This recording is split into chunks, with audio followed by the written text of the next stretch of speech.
আসসালামু আলাইকুম এভরিওয়ান। এতিম ছেলের ভালোবাসা পার্ট 3। তো বেশি কথা না বলে গল্প শুরু করা যাক। তাবাসসুম বলল, তাহলে কি গার্লফ্রেন্ড মনে করিস? আমি বললাম, তোকে গার্লফ্রেন্ড কেন মনে করবো? তাবাসসুম বলল, দেখ তুই আমার সাথে রাগ দেখাবি না। আমি বললাম, তোর সাথে দেখ আমার বন্ধুত্ব মানা না। তাবাসসুম বলল, তুই কি বিখ্যাত ব্যক্তি নাকি? আমি বললাম, তুই হচ্ছিস বড় লোক আর আমি হচ্ছি গরিব ছেলে একটা। দেখ তোর সাথে আমার যায় না, তুই কোথায় আমি কোথায়। তাবাসসুম বলল, দেখ বন্ধুত্ব করতে ছোট লোক বড় লোক লাগে না, সুন্দর একটা মন লাগে। আমি বললাম, জানি বন্ধুত্ব করতে সুন্দর একটা মন লাগে। তোর একটা সুন্দর মন আছে, তাই তুই আমার সাথে বন্ধুত্ব করতে আসছিস। আমি বললাম, দেখ কলেজে আরো সুন্দর সুন্দর ছেলে আছে, তারা তোর যোগ্য, তাদের সাথে বন্ধুত্ব কর। তাবাসসুম বলল, তুই এতক্ষণ অনেক কথা বলেছিস। আর না, তুই কি ভুলে গেছিস তুই আমার সাথে কলেজের প্রথম দিন কি কথা বলেছিস? তুই বলেছিস আমি যেটা বলবো সেটাই শুনবি। আমি বললাম, বলেছি। তাবাসসুম বলল, তাহলে এখন কি হলো? আমি বললাম, এটা তো আমি জানি না তোর সাথে বন্ধুত্ব করতে হবে, আমি মনে করছি তুই শাস্তি দিবি আমাকে। তাবাসসুম বলল, তোর সাথে আমি জাস্ট বন্ধুত্ব করতে চাইছি, তুই এমন কেন করছিস? আমি বললাম, ওই যে বলেছি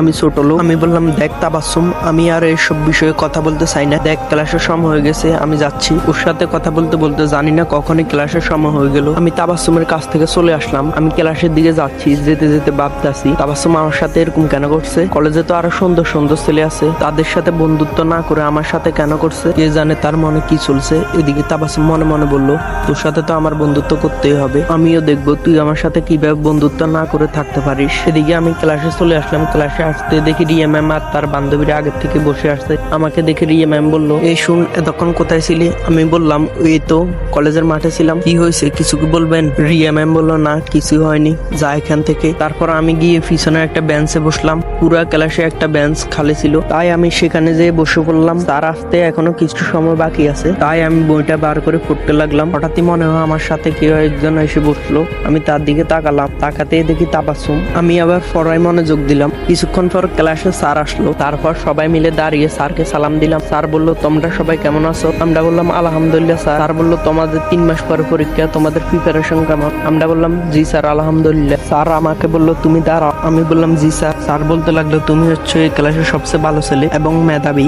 তোমার কাছ থেকে আমরা অনেক কিছু আশা করছি। আমি বললাম, জি স্যার, ইনশাল্লাহ চেষ্টা করব ভালো করার জন্য, আপনারা আমার জন্য দোয়া করবেন। স্যার বলল, আচ্ছা তোমাদের জন্য আমরা দোয়া করব। স্যার বলল, তোমরা হয়তো জানো তোমাদের একজন সহপাঠী এসেছে, তার নাম হচ্ছে তাবাসসুম। স্যার বলল, তাবাসসুম তুমি দাঁড়াও। তারপর তাবাসসুম দাঁড়ালো। স্যার বলল, এটা হচ্ছে তোমাদের নতুন সহপাঠী, কিছু সমস্যার জন্য তার কলেজ চেঞ্জ করেছে। স্যার বলল, তাবাসসুম তোমার কোনো সমস্যা থাকলে বলতে পারো। তাবাসসুম বলল, জি স্যার আমার কিছু সমস্যা হয়েছে। স্যার বলল, কি সমস্যা? কলেজ চেঞ্জ করার জন্য আমার কিছু পড়ায় সমস্যা হয়েছে। স্যাররা ক্লাসে কি পড়িয়েছে আমি জানি না। স্যার বলল, তোমার সমস্যা আমি বুঝতে পেরেছি, তুমি চাইলে ক্লাসের কারো কাছ থেকে সমস্যাটা সমাধান করে নিতে পারো। তাবাসসুম বলল, আমি তো কেউকে চিনি না। তারপর স্যার আমাকে বলল, তুমি দাঁড়াও। তাবাসসুমকে স্যার বলল, তুমি চাইলে এর কাছ থেকে পড়া বুঝে নিতে পারো। স্যার আমাকে বলল, তুমি ওকে সব পড়া বুঝিয়ে দিবে ভালো করে। মনে মনে চিন্তা করতে লাগলাম, ওর থেকে যাতে দূরে যাওয়ার চেষ্টা করছি, ও আমার কাছে শুধু এগিয়ে আসছে। আমি বললাম, আচ্ছা ঠিক আছে। তারপর স্যার চলে গেল। তাবাসসুম দেখে আমার দিকে তাকিয়ে তাকিয়ে হাসছে। আমি বললাম, কি হলো, এখানে হাসির কি আছে? তাবাসসুম বলল, বেচারা তোর মুখটা দেখে আমার হাসি পাচ্ছে। আমি বললাম, দাঁত দেখানো বন্ধ কর। তাবাসসুম বলল, এই যে মহাশয়, আর কথা না বলে আমাকে পড়াগুলো বুঝিয়ে দিন।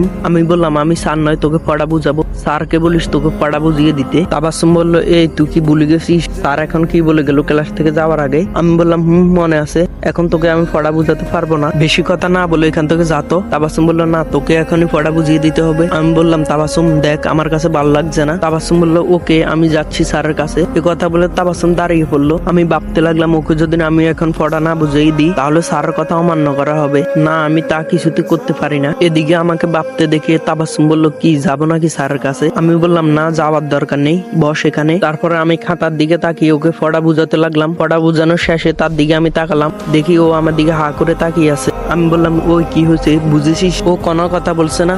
আমার একটু রাগ হলে আমি নিজেকে কন্ট্রোল করতে পারি না, দিলাম বসিয়ে তার গালে একটা থাপ্পড় খেয়ে ও আমার দিকে চোখ বড় বড় করে তাকিয়ে আছে। তারপরে গালে হাত দিয়ে বলতে লাগলো, কুত্তা তুই আমাকে থাপ্পড় মারলি? আমি বললাম, মেরেছি, বেশ করেছি, তোকে সে কখন থেকে ডাকছি কিন্তু তোর কোনো সাড়া নেই। তাবাসসুম বলল, তাই বলে তুই আমাকে থাপ্পড় মারবি? আমি এখনই স্যারকে বলে দিব। ও যখন গালে হাত দিয়ে কথাগুলো বলছিল তখন ওকে দেখতে বাচ্চাদের মতো লাগছিল। 2 হাত দিয়ে ওর গালগুলো টেনে দিতে ইচ্ছা করছিল। ওর এই অবস্থা দেখে আমার রাগগুলো মুহূর্তে উদাও হয়ে গেল, আমার হাসিও পেলো। আমি জোরে জোরে হাসতে লাগলাম। তাবাসসুম বলল, একে তো আমাকে থাপ্পড় মারলি, এখন হাসছিস? আমি বললাম, আমার তো এমনি হাসি পাচ্ছে। তাবাসসুম বলল, দাঁড়া স্যার আসুক, আমি স্যারকে বলে দিব। হঠাৎই দেখি কেউ একজন আমার সামনে এসে দাঁড়ালো। আমি মাথা তুলে বলে তাকাতে দেখি রিয়া ম্যাম আমার দিকে রাগের দৃষ্টিতে তাকিয়ে আছে। রিয়া ম্যাম বলল, তোকে একটা মেয়ের গায়ে হাত দেওয়ার অধিকার কে দিল বল? এ কথা বলে আমার গালে ঠাস করে একটা সর বসিয়ে দিল। তারপর বলল, তুই এক্ষুনি ওর কাছে হাত জোর করে ক্ষমা চাইবি। তাবাসসুম বলল, এ দাঁড়া, তোকে ক্ষমা চাইতে হবে না। রিয়া ম্যাম বলল, ক্ষমা চাইবে না মানে? 100 বার ক্ষমা চাবে। তাবাসসুম বলল, আপনি কে? আপনাকে এখানে কে আসতে বলেছে? আর ও আমাকে থাপ্পড় মেরেছে, আপনাকে নয়। এখন জানতো এখান থেকে। আমি শুধু ওদের কথা শুনছি আর গালে হাত দিয়ে দাঁড়িয়ে আছি। রিয়া ম্যাম বলল, আমি তো তোমার হয়ে ওকে বিচার করতেছি, আর তুমি আমার সাথে অকারণে এটা করলে? তাবাসসুম বলল, যে মেয়ে একটা ছেলেকে অপমান করে আর গায়ে হাত তুলে সে বিচার করবে? এই কথা বলে তাবাসসুম হাসতে লাগলো। রিয়া ম্যাডাম বলল, তুমি কিন্তু এবারে বেশি বলছো। তাবাসসুম বলল, কি হলো, এখনো দাঁড়িয়ে আছেন? চলে যান বলছি। তারপর রিয়া ম্যাম রাগে হন হন করতে চলে গেল। তাবাসসুম আমাকে বলতে লাগলো, তোর খুব লেগেছে তাই না? আমি বললাম, আরে না, এরকম সব থাপ্পড় আরো কথা খেয়েছি, তার আগে তুই আমাকে ক্ষমা করে দে। তাবাসসুম বলল, ক্ষমা কি জন্য? আমি বললাম, ওই যে তোকে সর মারলাম সেজন্য। তাবাসসুম বলল, ওই তোকে কি আমি একবারও ক্ষমা চাইতে বলেছি? আমি বললাম, তুই মুখে চাইছিস না কিন্তু মনে মনে ঠিকই চাইছিস। তাবাসসুম বলল, এই চুপ কর, বেশি কথা না বলে পড়াটা আবার বুঝিয়ে দে। তারপর আমি আবার ওকে বোঝাতে লাগলাম। এভাবে প্রত্যেকটা ক্লাস শেষ করলাম। ক্লাস শেষে আমি বেরিয়ে গেলাম। তাবাসসুম পিছন থেকে অনেক ডাকছিল, আমি তার কথা না শুনে চলে আসলাম। তারপর গাড়ির কাছে এসে রিয়া ম্যামের জন্য অপেক্ষা করতে লাগলাম। কিছুক্ষণ পর রিয়া ম্যাম চলে আসলো। পর ওনাকে নিয়ে বাড়ি চলে আসলাম। এসে রুমে বসে আছি। বসে থাকতে ভালো লাগছে না, তাই নিচে চলে গেলাম। গিয়ে দেখি আন্টি রান্নাঘরে কি যেন তৈরি করছে। আমি গিয়ে বললাম, আন্টি কি রান্না করছেন? ওনার দিকে তাকিয়ে দেখি ওনার মনে হয় শরীর খারাপ। আন্টি বলল, রিয়া নাকি খিদে পেয়েছে, তাই ওর জন্য কিছু বানাতে আসলাম। আমি বললাম, আপনাকে দেখে তো মনে হচ্ছে আপনার শরীর খারাপ। আন্টি বলল, মাথাটা একটু ব্যথা করছে, আপনাকে আর কিছু করতে হবে না, যান রুমে যান। তারপর আমি জোর করে ওনাকে রান্নাঘর থেকে বের করলাম। তারপর আমি ভাবতে লাগলাম রিয়া ম্যামের জন্য কি বানানো যায়। আমি আবার রান্নাটা ভালো পারি, এতিমখানার যখন ছিলাম তখন শিখে নিয়েছি। তারপর আমি কিছু বানিয়ে রিয়া ম্যামের রুমের সামনে গেলাম। রুমের সামনে গিয়ে দরজাটা নক করলাম। রিয়া ম্যাম বলল, কে? আমি বললাম, ম্যাডাম, আমি আপনার জন্য খাবার নিয়ে এসেছি।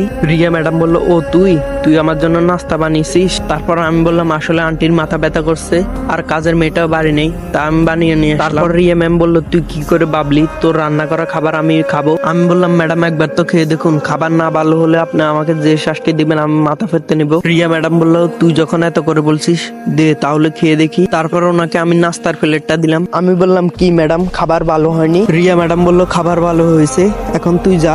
তারপর আমি চলে আসলাম। রিয়া ম্যাম ভাবতে লাগলো ও কিভাবে এত ভালো নাস্তা তৈরি করতে পারলো। তারপর আমি সেখান থেকে এসে পড়তে লাগলাম। দেখি রিয়া ম্যাম আমাকে ডাক দিল। তারপর আমি তার কাছে চলে এলাম। এসে দেখি সে রেডি হয়ে বসে আছে। আমি বললাম, ম্যাডাম, এই সময় কোথায় যাচ্ছেন? রিয়া ম্যাডাম বলল, এখন কি তোকে আমার কৈফিয়ত দিতে হবে? আমি বললাম, না, এভাবে বলতে চাইনি। রিয়া ম্যাডাম বলল, তাহলে এখনো দাঁড়িয়ে আছিস কেন? যা, গাড়িটা বের কর। আমি তারপর গাড়ির সামনে চলে এলাম। এসে ভাবছি, কি একটা মেয়ে, কয়দিন পরে পরীক্ষা, কোথায় বাসায় বসে বসে পড়বে না, সে এখন পার্টি করে বেড়াবে। তারপর রিয়া ম্যাম গাড়িতে এসে বসলো।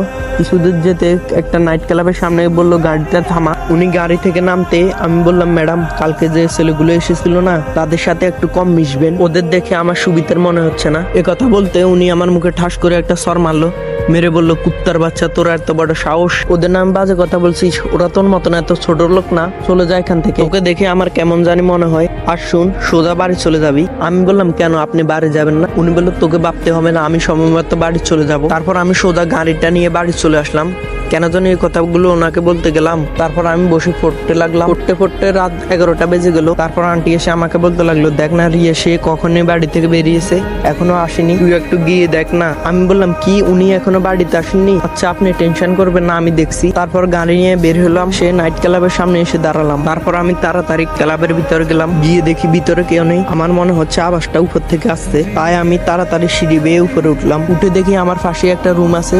সে রুম থেকে আওয়াজ আসছে। রুমের ভিতর থেকে কিছু কথা শুনে যাচ্ছিল। দরজার সামনে দাঁড়িয়ে সে কথাগুলো শুনতে লাগলাম। ভিতর থেকে কে জানে বলছে, এই শুন, চিৎকার কোনো লাভ হবে না, তোকে এখানে কেউ বাঁচাতে আসবে না। আমি তোদের কি ক্ষতি করেছি? তোরা তো আমার বন্ধুকে তোর সাথে এতদিন আমরা অভিনয় করেছিলাম। প্লিজ, আমি তোদের পায়ে পড়ি, তোরা আমার এত বড় সর্বনাশ করিস না। না, তোরা আমার কাছে আসবি না। আমি ভাবতে লাগলাম, এখন আমার কিছু করতে হবে, না হলে ছেলেগুলো মেয়েটার সাথে খারাপ কিছু করে ফেলবে। তারপর আমি জোরে জোরে দরজা ধাক্কাতে লাগলাম। দরজা ধাক্কানো দেখে ছেলেগুলো বলল, ইরে এখন আবার কে এলো, চল গিয়ে দেখি। ওই তুই কি পাগল হয়ে গেছিস? এখন দরজা খুললে সমস্যা হবে। কেউ দরজা খুলছে না, তাই আমি দরজা ভাঙার সিদ্ধান্ত নিলাম। তারপরে জোরে জোরে 2টা লাথি মারতে দরজাটা ভেঙে গেল। ভিতরে গিয়ে দেখলাম রিয়া ম্যাম হাত পা বান্ধা বিছানায় শুয়ে আছে, তার পাশে সেই ছেলেগুলো দাঁড়িয়ে আছে। ওরা আমাকে দেখে বলতে লাগলো, বাহ তুই তো ঠিক সময় এসেছিস, এখনো ওর সাথে কিছু করিনি, আয় তুইও আমাদের সাথে যোগ দে। আমরা জানি ও তোর সাথে অনেক অন্যায় করেছে, আজ সবকিছুর প্রতিশোধ নিতে পারবি। রিয়া ম্যামের দিকে তাকাতে দেখি উনি আমার দিকে অসহায় দৃষ্টিতে তাকিয়ে আছে। আমি ভাবতে লাগলাম ওদের সাথে বুদ্ধি খাটিয়ে চলতে হবে, না হলে রিয়া ম্যামকে বাঁচানো যাবে না। আমাকে এইভাবে ভাবতে দেখে ওরা বলতে লাগলো, কি ভাবছিস, রাজি হয়ে যা, তোর প্রতিশোধ নিতে পারবি। আমি বললাম আচ্ছা ঠিক আছে, আগে তোরা যা। রিয়া ম্যামের দিকে তাকাতে দেখি উনি কান্না করছে। তারপর ওরা দুইজন রিয়া ম্যামের দিকে এগোতে লাগলো। আমি পিছনে দাঁড়িয়ে আছি, আশেপাশে কিছু আছে কিনা দেখছি। হঠাৎই লাঠির মতন কিছু একটা দেখতে পেলাম, তারপর সেটা নিয়ে নিলাম। নিয়ে ওদের দুইজনের মাথায় 2টা বাড়ি মারলাম, সাথে সাথে ওরা দুইজন মাটিতে লুটিয়ে পড়ে। এবার রিয়া ম্যামের দিকে তাকিয়ে দেখি ওনার মুখ থেকে কান্না করা ভাবটা চলে গেল। আমি তারপর তার দিকে অন্যভাবে এগিয়ে যেতে লাগলাম, ঠিক তারা যেভাবে গিয়েছিল। আমাকে এভাবে এগোনো দেখে তিনি ভয় পেয়ে গেল। তারপর বলতে লাগলো, আমার দিকে এভাবে এগিয়ে আসছিস কেন? আমি বললাম, কেন, ওরা যা করতে পারেনি তার জন্য। রিয়া ম্যাম বললো, দেখ ওসব কিছু করলে কিন্তু ভালো হবে না বলে দিলাম। তারপর আমি বললাম, সেসব কথা পরে দেখা যাবে। তারপর আমি ওনার দিকে এগিয়ে যেতে লাগলাম। তারপর উনি ভয়ে চোখ বন্ধ করে ফেললো। তারপর আমি ওনার হাতে পায়ের বাঁধন খুলে দিলাম। আমি বললাম, এ ম্যাম চোখ খুলুন, আমি আপনার হাতে পায়ের বাঁধন খুলে দেওয়ার জন্য এসেছি। আমি বললাম, দেখলেন গরিবের কথা বাসি হলেও ফলে, আমি আপনাকে বললাম ওদের সাথে না মিশতে, আর আপনি আমাকে ঠাস ঠাস করে 2টা সর মেরে দিলেন, ছোট লোক বলে অপমান করলেন। এবারে দেখলেন তো কে আসলে ছোট লোক। আপনি আমাকে শুধু দিনের পর দিন অপমান করে গেলেন। আপনার মাঝে অহংকার আছে, আজ যদি ওরা আপনার সাথে কিছু করে ফেলতো, কোথায় যেত আপনার সে অহংকার? আমি আজ ইচ্ছা করলে আপনি আমার সাথে এতদিন যা করেছেন তার প্রতিশোধ নিতে পারতাম, কিন্তু না, আমি সেটা করিনি। আমি সে শিক্ষা পাইনি। আজ হয়তো অনেক কথা বলে ফেলেছি যেগুলো আমার বলা উচিত হয়নি, তার জন্য ক্ষমা করবেন। ও আরেকটা কথা, আপনাদের বাসায় আমি আর 2 মাস থাকবো, ফাইনাল পরীক্ষা দিয়ে চলে যাব। দয়া করে কয়টা দিন আমাকে সহ্য করুন, এবার বাড়ি যেতে হবে, চলুন। এ কথা বলে আমি কিছু দূর চলে আসলাম। আর গাইস, এই গল্পের পরের পার্টগুলো অনেক ইন্টারেস্টিং, তো আপনারা সবাই সাথেই থাকুন।